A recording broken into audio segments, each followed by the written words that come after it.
The coronavirus pandemic wasn't planned by Bill Gates. The vaccine doesn't implant a microchip to track people. There is no secret elite ruling the world from the underground. And the Earth isn't actually flat. However, you've probably heard some of these conspiracy theories before. Some may seem evidently absurd to you, but others may make you doubt. So how can we actually recognize and combat them?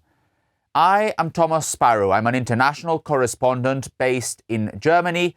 I often talk to students around the world on disinformation, and in this video, I want to help you figure out what sets conspiracy theories apart from opinions and fact-based information.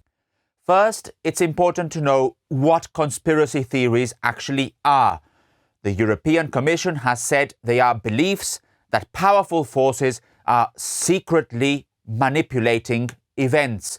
These forces are acting behind the scenes and with negative intent. Conspiracy theory spreaders will often say that they are just asking questions or simply sharing their opinions. But these are not ordinary opinions. People who believe in these theories divide the world into good and bad. They say that nothing happens by accident. They argue that there are no coincidences. They often use specific groups or individuals as scapegoats.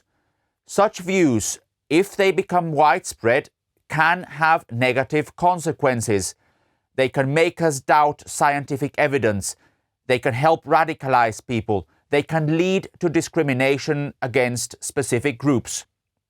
And they can spread mistrust, especially when there's a lot of uncertainty in the world. Just think about how many conspiracy theories there were during the COVID pandemic. These consequences mean it's vital for us to learn how to spot a conspiracy theory and evaluate information critically. These questions might help you. Number one, is the story about something that's highly emotional and controversial? Number two, who is sharing the information? Number three, is the information presented as the only valid truth? Number four, does it present a shocking or a sensational claim? Remember, the more sensational the claim, the more real evidence is needed to back it up. This takes us to the second point. Conspiracy theory spreaders often present what they say is evidence to support their views, and they cite experts such as professors or doctors. Take a look at their credentials. What organizations are these people, these experts, linked to?